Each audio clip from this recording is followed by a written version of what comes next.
The night was quiet in the mountains. Stars filled the sky like scattered diamonds. The air was cold and clean, carrying the smell of pine trees and distant snow. Stood at the window of her small restaurant, drying the last dish of the evening. She was 26 years old, with tired eyes and hands rough from years of hard work. Behind her, her younger sister was sweeping the floor, humming a song their mother used to sing. The restaurant was nothing special, just a small building on a mountain road, serving hot food to truck drivers and hikers. Their parents had built it 30 years ago. Now it belonged to the sisters, along with the debt and the endless work. Almost done, said. She was 22, 4 years younger than, with a bright smile that could light up any room. I want to watch that drama tonight, the one with the detective. Smiled, you and your dramas.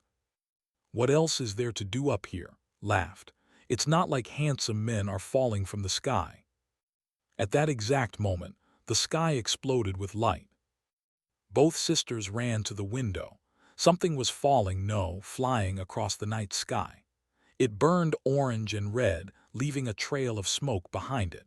But it moved strangely, changing direction twice, fighting against gravity like a wounded bird. Then it disappeared behind the mountain ridge. 2 seconds later they heard the crash. The ground shook. Birds screamed and flew from the trees. And looked at each other. A plane, whispered. Too small, said. And planes don't change direction like that. They stood in silence for a moment. The smart thing to do was call the police, wait for professionals, stay safe. But was already grabbing the first aid kit from under the counter, was pulling on her jacket and reaching for the big flashlight. Someone might be hurt, said. Nodded, let's go. They drove up the mountain road in their old delivery truck. The headlights cut through the darkness, showing trees and rocks and nothing else. After 10 minutes, they saw the smoke rising from the forest. The sisters parked and continued on foot. The flashlight beam danced over broken branches and disturbed earth. Something had torn through the forest like a meteor, cutting a path of destruction 50 meters long. At the end of the path, they found the crater. And in the crater, they found him. The ship, if it could be called a ship, was barely larger than a delivery truck. It was shaped like a teardrop made of metal that seemed to shift colors in the light. Smoke poured from cracks in its surface.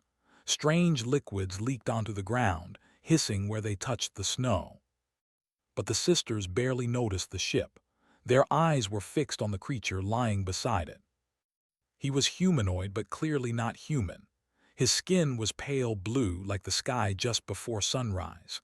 He had 4 arms, 2 large ones and 2 smaller ones below them. His eyes, half open and filled with pain, were the color of molten gold. Silver blood pooled beneath him. Made a small sound of shock. Felt her heart pounding in her chest. Every instinct screamed at her to run. This was an alien, an actual alien, something from another world. Then the creature spoke. Please. His voice was weak, broken. A small device at his throat flickered with light as it translated his words into Korean. I am merchant, no threat ship, failing need, help. His golden eyes met. In them she saw something she recognized. Pain, fear, the desperate hope of someone who knew they might die. She had seen that look before. In her mother's eyes the night of the accident. In the eyes of hikers they'd rescued during storms. In her own eyes, staring back from the mirror during the hardest years. Made her decision. Hold the flashlight steady. She knelt beside the alien and opened the first aid kit. I need to see his wounds. His voice shook. What are we doing? We're helping him. Looked at the silver blood and took a deep breath, just like we'd help anyone else. She didn't know if human medicine would work on an alien. She didn't know if touching him was safe. She didn't know anything. But she pressed clean cloth against his wounds anyway, applying pressure the way she'd learned in her first aid training. Made a sound of pain, but his eyes showed gratitude. Thank you, he whispered. Thank you. stood frozen for a moment longer. Then something in her shifted. She knelt on the alien's other side and began helping, holding bandages, passing supplies, working alongside her sister like they had done 1,000 times before. For an hour they worked. They bandaged wounds they didn't understand. They gave him water when he asked. They covered him with blankets when his body began to shiver. Finally, his breathing steadied. He was stable, at least for now. "We need to move him," said. "We can't leave him here." Looked at her sister. "Move him where? The hospital?" No, his voice was firm. "Think about it. If we take him to a hospital, what happens? The government takes him. The military takes him. They'll treat him like a weapon or a threat. They might hurt him. They might kill him." His face went pale. "So what do we do?" Was quiet for a moment. Then she spoke. "The storage shed behind the restaurant. We never use it anymore. We can hide him there until he heals." Hide an alien, laughed, but there was no humor in it. "We're going to hide an alien from the government, in our shed." "Yes." "We could go to prison, for years." "Yes." The sisters looked at each other. The wind blew cold through the broken trees. Somewhere in the distance, they heard the sound of helicopters. Closed her eyes. When she opened them, her jaw was set with determination.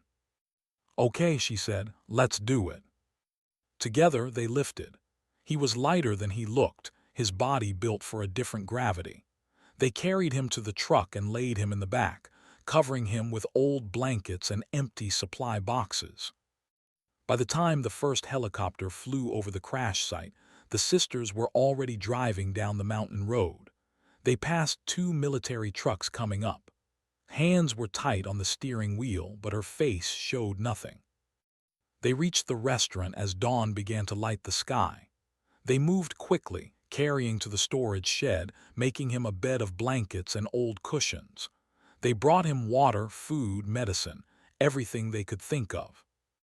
Then they cleaned themselves up, washed the silver blood from their hands, and opened the restaurant at the usual time. When the soldiers came asking questions that afternoon, served them coffee and rice cakes. She told them she'd seen a light in the sky but thought it was just a shooting star.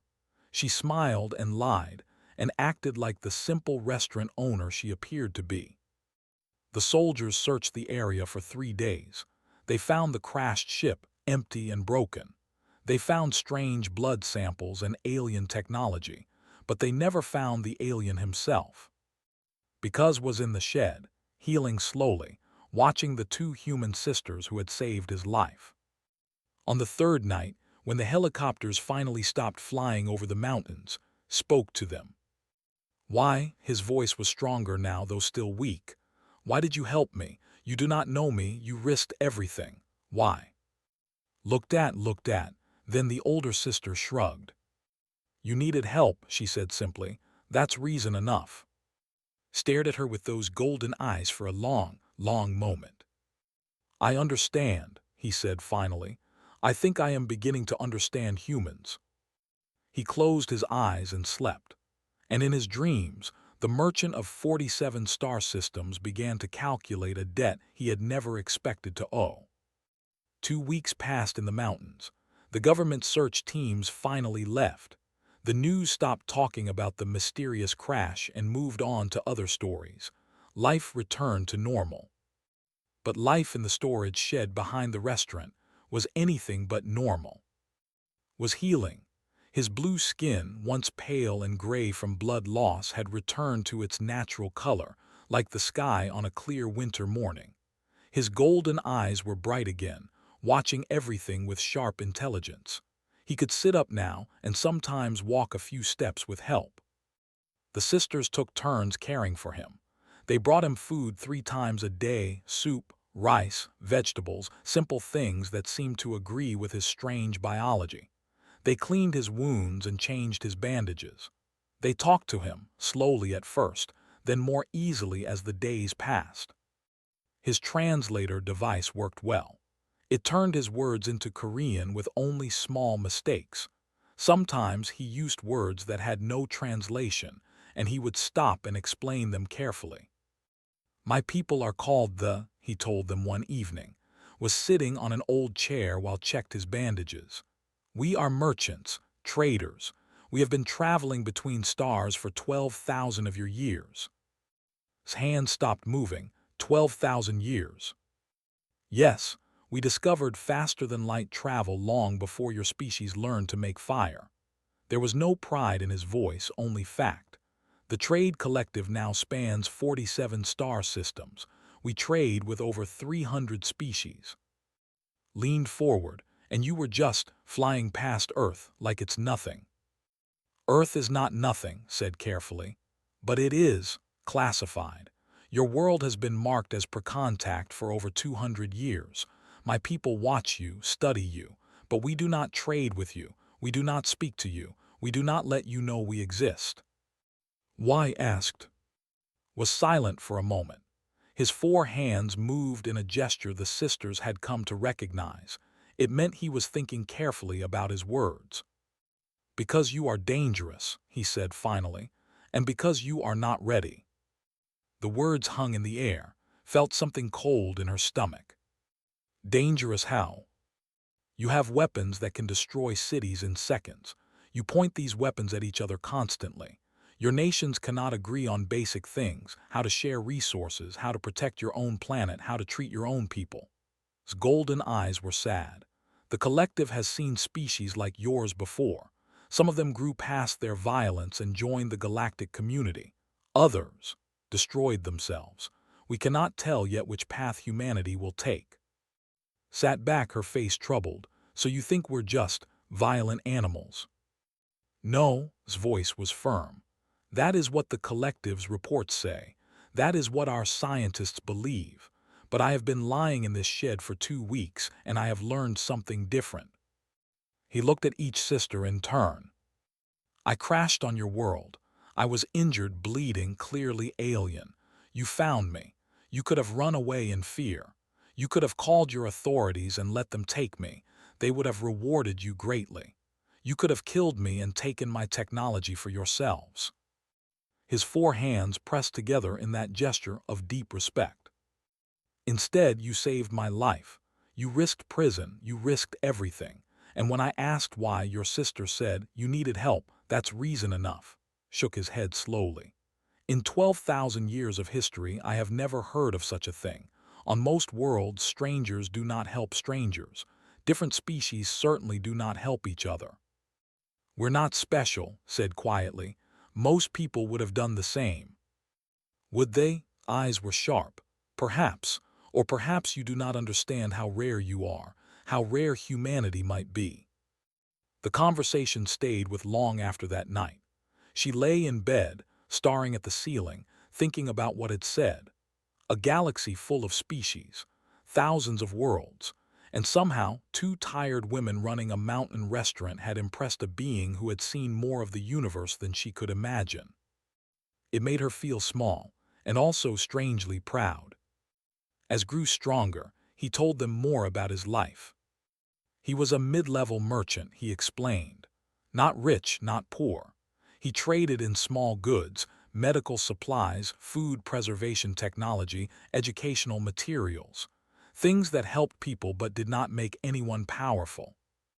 I chose this work because of my father, said one afternoon.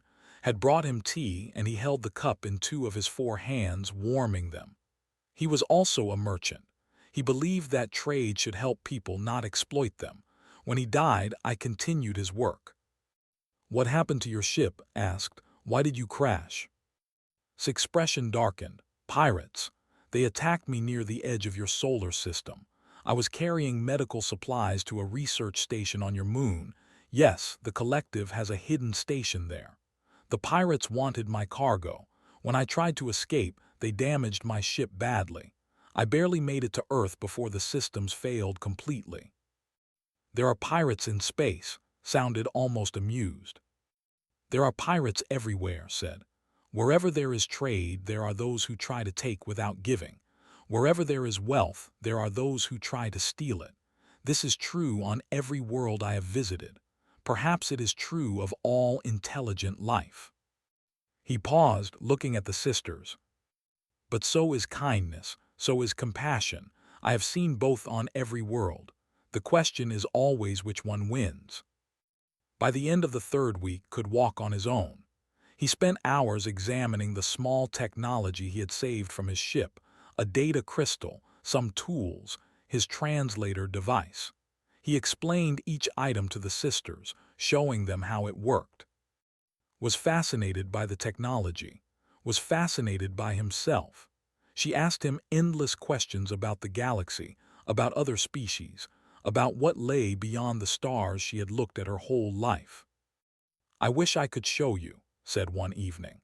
"The nebula near it glows with colors your eyes cannot even see.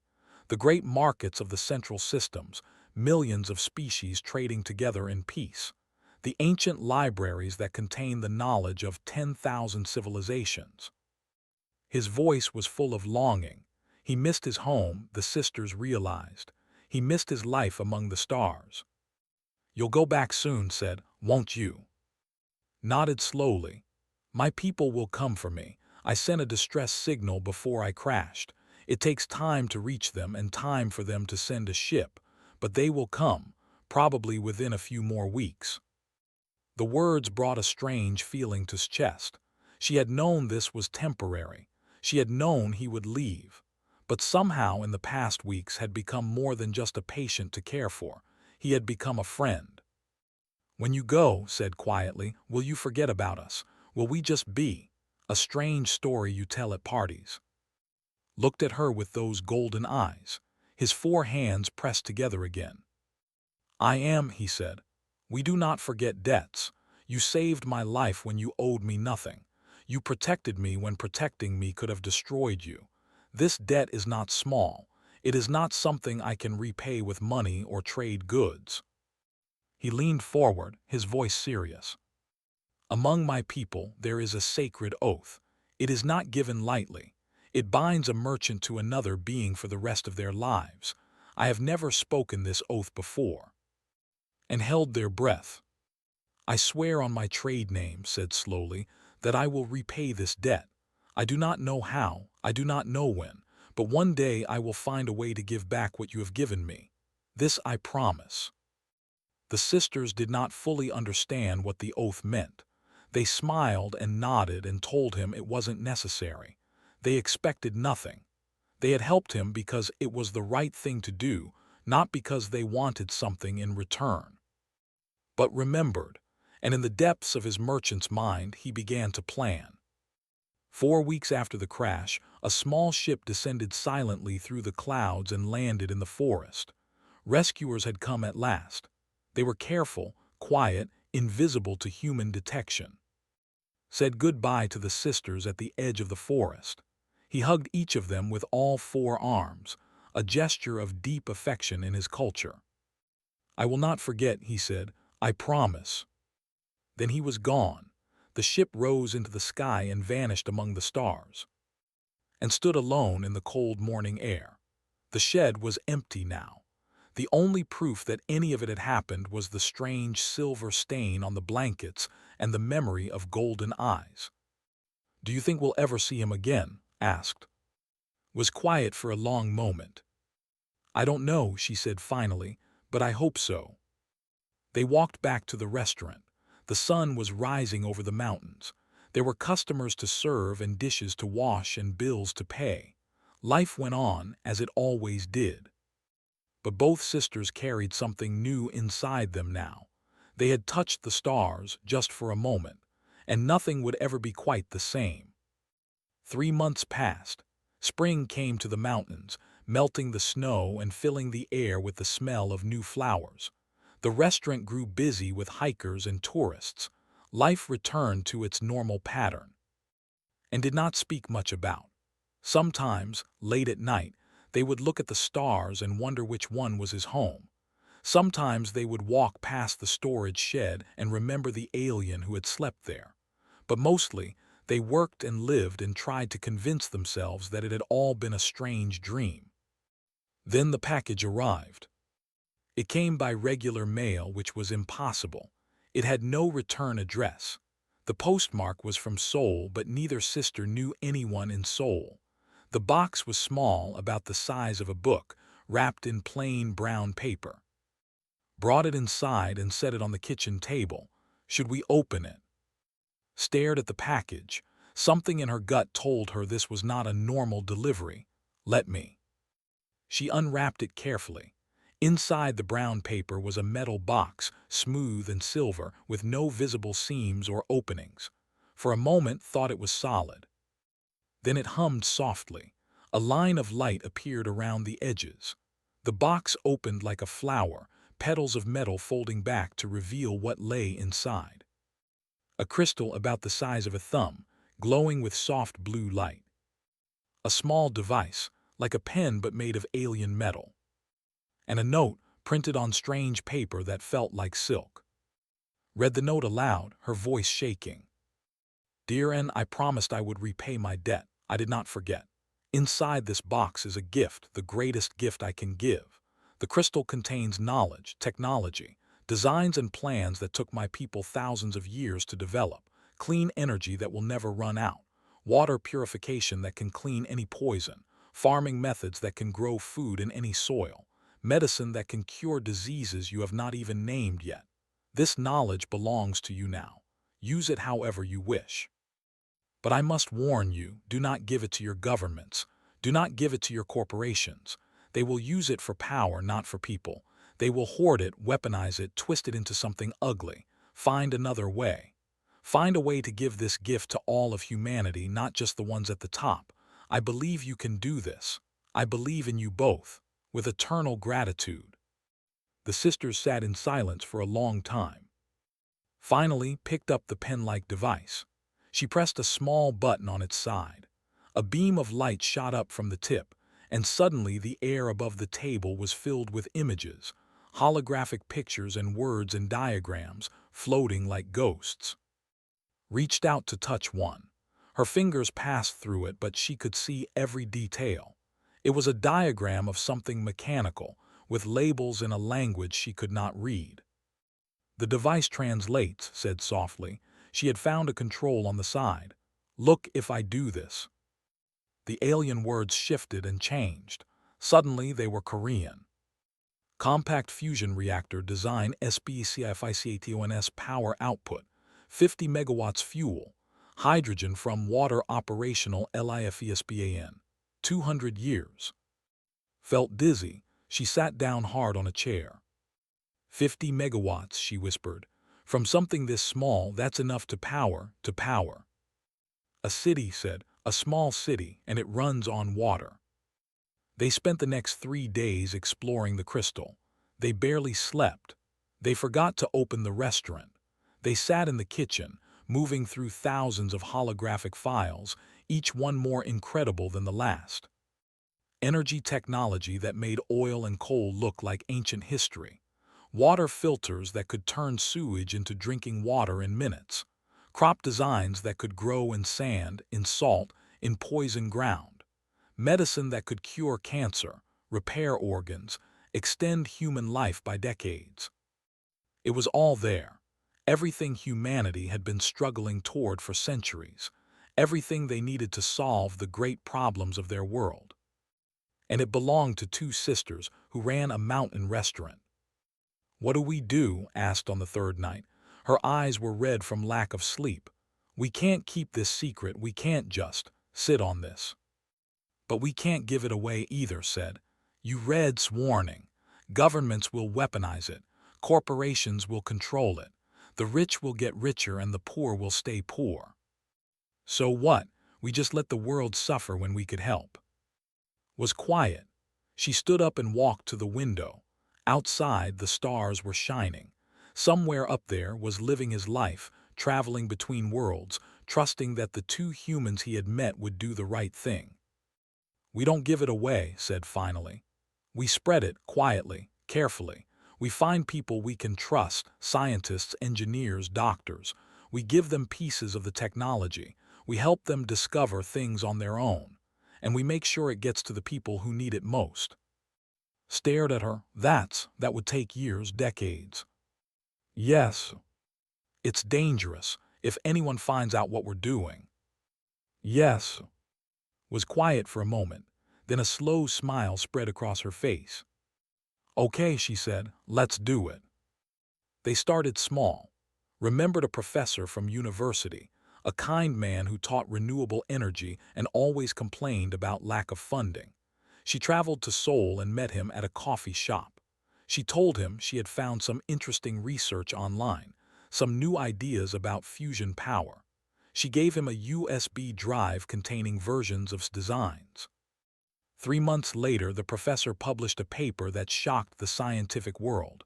A breakthrough in fusion technology, suddenly possible, suddenly real. No one knew where the ideas came from. No one suspected two women in the mountains. Found doctors and medical researchers through the internet. She was always careful, always anonymous. She created fake email accounts and sent theoretical research papers to hospitals in poor countries. She directed anonymous donations to clinics working on cancer and disease. Within a year, medical breakthroughs began appearing around the world. New treatments for old diseases, better methods for surgery, cheaper ways to make medicine. The sisters called their work the Dawn Foundation. There was no building, no website, no official organization. Just two women working in secret, changing the world one small step at a time. They funded water projects in Africa using money from selling small alien devices as antiques. They supported agricultural research in South America by sending ideas to struggling farmers. They helped engineers in Asia build better power plants by leaving USB drives in the right places. It was exhausting work. It was dangerous work. They made mistakes. They left traces. But slowly, carefully, they began to succeed. 2 years after gift, the world was changing. Clean energy was becoming cheaper. Food production was increasing. Diseases that had killed millions were becoming treatable. The changes were small, scattered, easy to miss unless you were looking for them. But the sisters were looking, and they smiled. "Do you think knows?" asked one evening. They were sitting on the roof of the restaurant, watching the sunset paint the mountains gold and red. "Do you think he's watching us somehow?" "Thought about it, I don't know, but I think he would be proud." "I hope so." They sat in comfortable silence. Below them, the restaurant was warm with light and the sound of customers. Above them, the stars were beginning to appear, one by one. Somewhere out there was keeping his promise, and down here, two sisters were keeping theirs. But not everyone was happy about the changes happening on Earth. Governments were asking questions. Corporations were losing money. Powerful people were getting angry. And soon, they would start looking for answers. The sisters did not know it yet, but their greatest challenge was still ahead. 5 years had passed since the crash in the mountains. 5 years since made his promise. 5 years since the sisters began their secret work. The world had changed in those years, slowly at first, then faster and faster. Fusion power plants were appearing in countries that could not afford electricity before. Water purification technology was saving millions of lives in places that had only known drought and disease. Farms were growing food in deserts where nothing had grown for 1,000 years. No one could explain it. Scientists called it a global wave of innovation. Politicians called it luck. Corporations called it a problem. Because the old systems were breaking down, oil companies watched their profits disappear. Pharmaceutical giants saw their expensive medicines replaced by cheap, effective alternatives. Powerful governments found their control weakening as poor nations became less dependent on their help. Questions began to be asked. Where was all this technology coming from? How were so many breakthroughs happening at the same time? Why were anonymous donations and mysterious research papers appearing everywhere? Intelligence agencies began investigating. They found patterns, connections, traces. And all the traces led back to two sisters in the mountains of Korea. First noticed, they were being watched on a Tuesday afternoon. She was driving back from Seoul, where she had delivered another USB drive to a trusted researcher. A black car had followed her for 30 kilometers. When she turned off the main road, it turned too. When she stopped at a gas station, it stopped nearby. She kept her face calm as she drove the rest of the way home, but her hands were shaking on the wheel. "They're onto us," she told that night. They were sitting in the back room of the restaurant speaking in whispers. "Someone is following me, probably has been for weeks." His face went pale. "Are you sure?" "Yes." They sat in silence. Outside, the wind blew cold through the mountains. Inside, the weight of 5 years pressed down on them. "We knew this might happen," said finally. "We talked about it, we made plans." "Plans are different from reality." "I know." They held hands, like they used to when they were children and scared of thunder. "What do we do?" asked. Took a deep breath. "We keep going, carefully. We've come too far to stop now." But the watchers did not stop either. Over the next few months, they grew bolder. Men in suits visited the restaurant, asking questions about their business activities. Their phone lines developed strange clicks and echoes. Their internet became slow, as if someone was monitoring every message. Strange cars appeared on the mountain road at odd hours. The sisters adapted. They used coded messages. They met contacts in person instead of online. They moved more carefully than ever before. But it was not enough. One morning, woke to find their bank accounts frozen. The restaurant was hit with a health inspection that found dozens of violations that had not existed the day before. Their suppliers suddenly refused to deliver food. Their regular customers were visited by officials and warned to stay away. Someone was trying to crush them, someone powerful. Discovered who it was through a friend of a friend, a journalist who had been investigating government corruption. "It's not just Korea," the journalist told her in a secret meeting at a crowded market. "It's international, multiple governments working together. They've formed a special task force to find the source of all the technology leaks. They call it Project Firewall." "How close are they?" asked. The journalist looked at her with pity. "They know about the Dawn Foundation. They know about the USB drives. They know about you and your sister." He paused.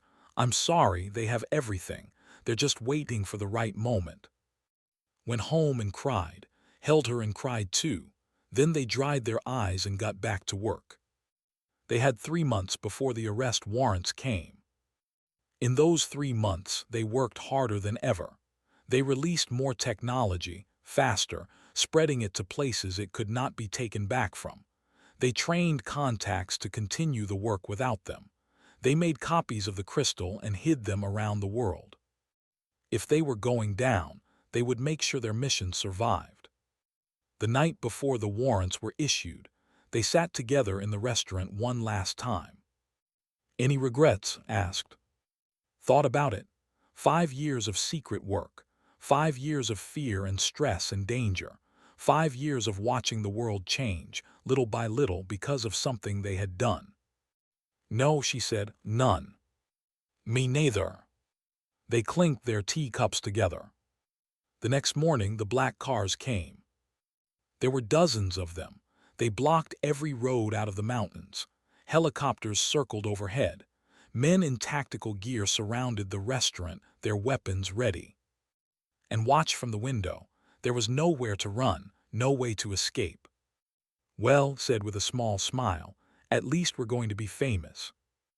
Laughed despite herself. Wanted criminals, enemies of the state, 2 restaurant owners who changed the world. Mom would be proud. Mom would tell us we were idiots. That too. A man with a megaphone was ordering them to come out. The tactical teams were moving into position. Any moment now, they would break down the door. Took her sister's hand. "Whatever happens next," she said, "I'm glad we did this together." "Me too." They walked to the door. They opened it. They stepped outside with their hands raised. The commander of the operation walked toward them, his face hard with triumph. Behind him, agents were already entering the restaurant, searching for evidence. And the commander said, "You are under arrest for espionage, theft of state secrets, terrorism, and conspiracy against the governments of." He stopped. Everyone stopped. Because the sky was opening. Above the mountains, the clouds were parting in a perfect circle. Light poured through, not sunlight, something brighter, something impossible. And through the light, ships were descending. Dozens of ships, hundreds, sleek silver vessels of design covering the sky like a second layer of clouds. They made no sound, just a soft hum that vibrated in the chest. The soldiers raised their weapons. The helicopters tried to retreat. The commander was screaming orders into his radio. But no one fired. No one moved. Because the largest ship, a magnificent vessel at least a kilometer long, was descending directly above the restaurant, and standing on its open platform, visible to everyone below, was a figure with blue skin, 4 arms, and eyes like molten gold. Had returned. His voice came from everywhere at once, broadcast through technology far beyond human understanding.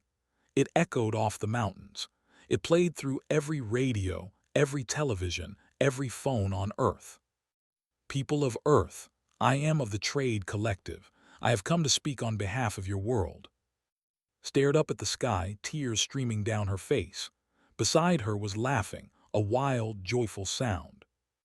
The commander turned to look at them. His face was pale with shock. "What have you done?" he whispered. Smiled. "We helped a stranger once," she said, and he remembered. The world stood still. Every television screen showed the same image, the fleet hanging in the sky above Korea. Every radio played the same voice, words, translated into every language on Earth. Every human being stopped whatever they were doing and looked up, or turned to the nearest screen, or simply stood in shocked silence as their understanding of reality crumbled around them. They were not alone in the universe. They had never been alone. Its flagship descended lower, close enough that the watchers on the ground could see the alien figures moving behind its windows. The soldiers who had come to arrest and were frozen, their weapons useless, their orders meaningless in the face of something so far beyond them. The platform on the flagship lowered itself to the ground like an elevator from heaven. Stepped off, followed by a delegation of some with blue skin like his, others with shades of purple and green, all watching the humans with curious, ancient eyes. Looked different now than he had 5 years ago. He wore robes of silver and gold, marked with symbols that glowed softly. His posture was straight, his presence powerful. He was no longer a wounded merchant hiding in a storage shed. He was something else now, someone important.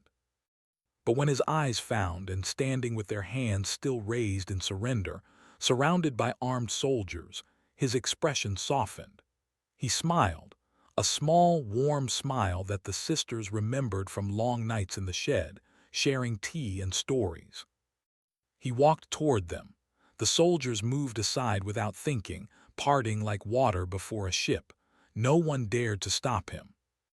His voice was gentle, private, just for them. "It has been too long."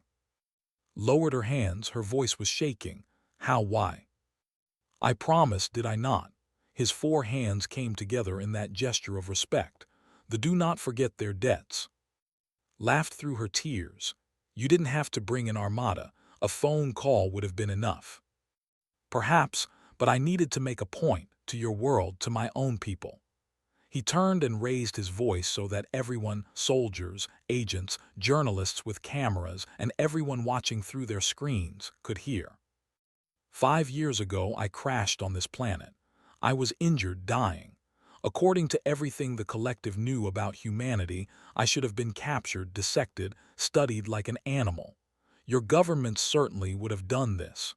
Your corporations would have fought over the pieces. He gestured toward the sisters. Instead, I was found by these 2 women. They owed me nothing. They had every reason to fear me, but they carried me to safety. They healed my wounds.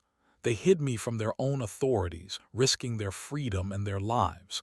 And when I asked them why, they gave me an answer I have thought about every day since. He turned to look at. What did you say? His voice was steady now. The whole world was listening, and she found that she was not afraid. You needed help, that's reason enough. Nodded, that's reason enough. 6 words, simple, true. In all my years of traveling the galaxy, I have rarely heard anything so beautiful. He turned back to the cameras, to the watching world. I gave these women a gift, technology that could help your planet survive its many crises. I warned them not to trust your governments or corporations, who would use such knowledge for power instead of good. And what did they do? He began to walk among the soldiers, who stood like statues, unable to move. They built nothing for themselves. They took no power. They claimed no fame. Instead, for 5 years, they worked in secret to spread this technology to those who needed it most. They saved millions of lives. They changed the course of human history, and they asked for nothing in return. Stopped in front of the commander who had come to arrest the sisters. The man was shaking. Your governments assembled an army to capture them, to punish them. For what? For feeding the hungry, for healing the sick, for sharing knowledge with those who had none. The commander said nothing. There was nothing he could say. Turned away and walked back to stand beside and when he spoke again, his voice was formal, powerful, the voice of an ambassador, not just a merchant. The Trade Collective has watched humanity for centuries. We saw your wars, your greed, your endless capacity for cruelty. We classified your world as dangerous, primitive, unworthy of contact. For 200 years, we waited for you to destroy yourselves. He looked up at his fleet, hanging silent in the sky. We were wrong. The words echoed across the mountains. These 2 women showed us what humans can be when they choose compassion over fear. They showed us that your species produces individuals who will sacrifice everything to help others. They showed us that kindness exists here, even in a world full of darkness. Raised his 4 arms in a gesture that clearly meant something important. Today, on behalf of the Trade Collective and our 300 allied species, I declare that Earth is no longer classified as per-contact. Today, humanity joins the galactic community, not because of your technology or your weapons or your power, but because 2 sisters in the mountains taught us that you are worth knowing. The sky seemed to brighten. The ships above pulsed with soft light. Welcome to the stars, humanity. Try not to disappoint us. What happened next became the most watched moment in human history. Leaders from around the world scrambled to respond. Governments that had been about to arrest and suddenly fell over themselves to praise them as heroes. The charges were dropped. The task force was dissolved. The sisters were offered medals, titles, positions of power. They refused everything. Instead, they stood on the platform of his flagship, watching the chaos below with tired smiles. What will you do now? Asked. You could have anything, go anywhere. Your world will never be the same. Looked at, they did not need to speak. We'll go back to the restaurant, said. Someone needs to feed people. Laughed a real laugh, warm and surprised. After everything, after saving your world, you want to cook soup. It's good soup, said. I remember. They stood together in comfortable silence, watching the sun set over the mountains they had known all their lives. Below, the first official meetings between humans and were being arranged. Above, ships from 47 star systems waited to welcome a new member to the community of intelligent life. Will you visit? Asked. Sometime. I promise we won't make you sleep in the shed again. His golden eyes were warm. I would like that very much. He pressed his 4 hands together one last time. Thank you, he said, for showing me what humans can be, for showing my people, for everything. Thank you, said, for keeping your promise. For the soup, added, and for coming back. Smiled. Then he stepped onto a transport pad and rose up to his ship, disappearing into the silver hull like a dream returning to the sky. The sisters walked down from the platform, through crowds of reporters and officials and soldiers who had tried to arrest them hours before. They walked up the mountain road to their restaurant, opened the door, and began preparing for the evening rush. The next day and the day after, and for years afterward, they served food to travelers, some human, some not. They told their story to those who asked and changed the subject when they were tired of telling it. They lived simple lives in the mountains where they had always lived. But sometimes, late at night, they would sit on the roof and look up at the stars. And sometimes, one of those stars would blink in a pattern they recognized, a message from an old friend, traveling somewhere impossible, remembering the kindness that had changed everything. Humanity spread among the stars in the years that followed. They made friends and enemies. They built great things and made terrible mistakes.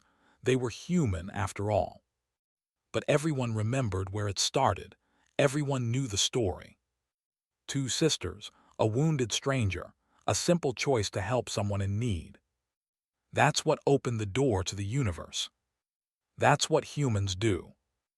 And that is why, among all the species of the galaxy, they are still remembered with respect, not for their power, not for their intelligence, but for the kindness of two women in the mountains who looked at an alien and saw only a person who needed help. That is the story of humanity. That is our answer to the stars.